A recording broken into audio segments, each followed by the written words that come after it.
Soo Man is currently making headlines due to his future plans to create a new girl group under a completely new company. But with the inclusion of AI and the troublingly young trainee ages, many doubt that this project has any chance of success. Ever since Soo Man left SM Entertainment in early 2023, the same company that he founded, many have been wondering what his next steps would be. After selling his 14.8% stake in SM and signing a contract with HYBE, he's also effectively barred from re-entering Korea's entertainment industry until 2026, so he doesn't really have many options left. Knowing this, he even allegedly requested HYBE to delete the clause, but HYBE denied the request, so he was left to pursue entertainment business in other countries, especially China. As expected, a few months after his departure from SM in July of 2023, there were reports of Soo Man starting a couple of business deals in China, as well as conducting idol auditions for a new group. Allegedly, Soo Man had expressed his interest in the Chinese market for a long time, and since many SM artists have had very strong fan bases in China, it would make sense he would try to venture into the local market as well. In May of 2024, Soo Man applied for a trademark for a new company called A20 Entertainment, fueling the rumors about his return back to the entertainment industry even more. According to the documents, the company is set to produce various commodities that are related to entertainment, video game devices, advertising, even real estate, clothing, transportation, and food services. The agency is also described as a collaborative global artist development platform and operates under the acronym CAWMAN, which suggests various things we could possibly expect from them in the future: cartoons, animation, webtoons, motion pictures, avatars, and novels. However, it's hard to say which country the agency operates. The trademark for the company was registered in Korea, but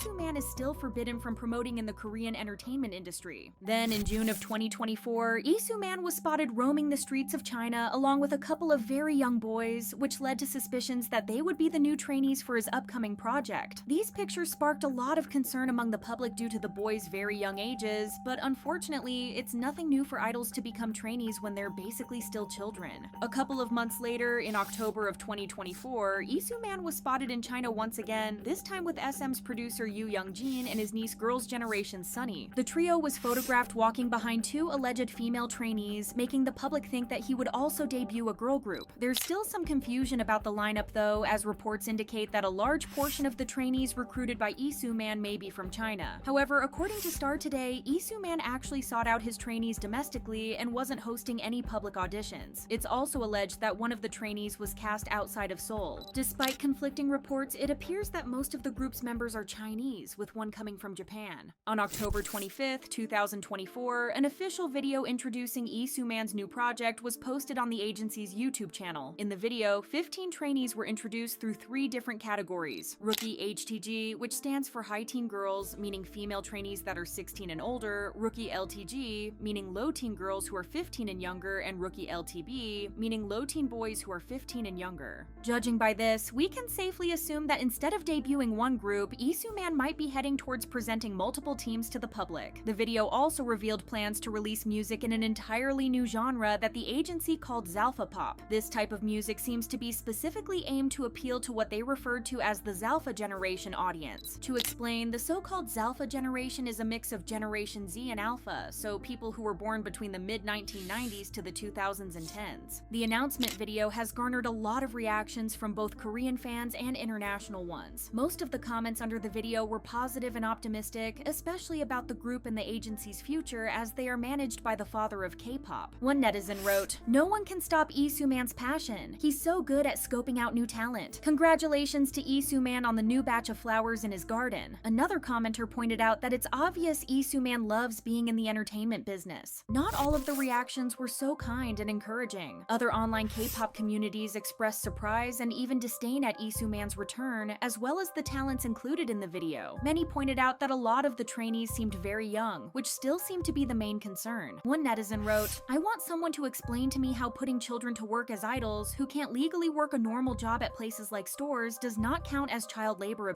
Another user added that they feel disturbed when children are picked out to be trainees solely based on their appearance, especially when the children haven't even gone through puberty yet. A third netizen voiced out their worries over how SM failed to treat their idols from China properly in the past, and how now his new group is made up of mostly Chinese trainees. A lot of people also noted that even though the video claims that some trainees are older than 16 years old, no one really seems to be older than that age. Since Soo Man can't technically operate in South Korea, it's also unclear if these trainees would be protected protected under the same laws as those who train and debut in South Korea. Over the last few years, several protective measures have been put into motion to prevent minor idols from being preyed on or endangered by the industry. Their working hours have been decreased significantly, and it's also now illegal for any company or management to interfere with the education of these minors. So, while South Korea has established rules to make the process as smooth as possible, it's hard to say if China or Japan has done the same. There's also the question of whether Soo Man will wait until it's okay for him to carry out activities in South Korea so these kids could fall under the new minor law, or if he will pursue promotions in different countries, but looking at his past, that's very doubtful. Not to mention the fact that Soo Man was basically the one who started slave contracts, which is why so many artists ended up leaving or even suing SM. So if he's known for treating his artists terribly and his foreign artists even worse, who's to say that he won't repeat the same practices with these new trainees? It's even more alarming knowing that most of them are very young and don't have anyone to protect them. As one user wrote, "The man who pioneered slave contracts shouldn't be allowed to work with children." Another thing that sparked concern was the promotional video itself, where two of the trainees appeared to be AI avatars. This is when the red light went off for many netizens, as AI has been quite a controversial topic in K-pop for a while. While it hasn't been confirmed if Soo Man's new group will use AI avatars as a part of their concept, it could potentially raise some issues. Generally, fans have various concerns about AI and K-pop, including its potential to undermine artistic expression, the environmental impact of its use, and reports that AI models have been trained using unauthorized media and data. Yet, Soo Man has used it for everything, from the photos on the company website to the banner on their Twitter account. One commenter also mentioned that Soo Man surely has enough finances to hire professional artists, so there's virtually no reason for the man to use so much generative AI. The rise of AI and deepfake technology has also mostly impacted female idols, making it especially frustrating when a leading figure in the industry uses it casually, as it seems dismissive of the serious issues at play. In fact, just a few months ago, JYP Entertainment and several other companies took legal action against AI and deepfake videos of female idols, expressing their grave concern over what's happening. It would be best if Soo Man abandoned this concept entirely, as relying on AI to re-enter the industry doesn't reflect well on him. In addition to the new group, there's also the possibility that Sunny could join the new agency as well. Since she left SM in 2023 and has currently not signed with anyone else, this could mean that she has the option to sign with her uncle's new company. Netizens also wondered who the producer for the new artist will be, and majority of them think that it's going to be Yoo Young-jin. The producer has been extremely dedicated to Soo Man, starting as a soloist and working himself to be one of the most legendary K-pop producers behind some of the greatest hits. And there's also the big question, does the group have the chance to succeed? With how saturated the market is right now, it's definitely hard for everyone to establish a name for themselves and keep up with the competition.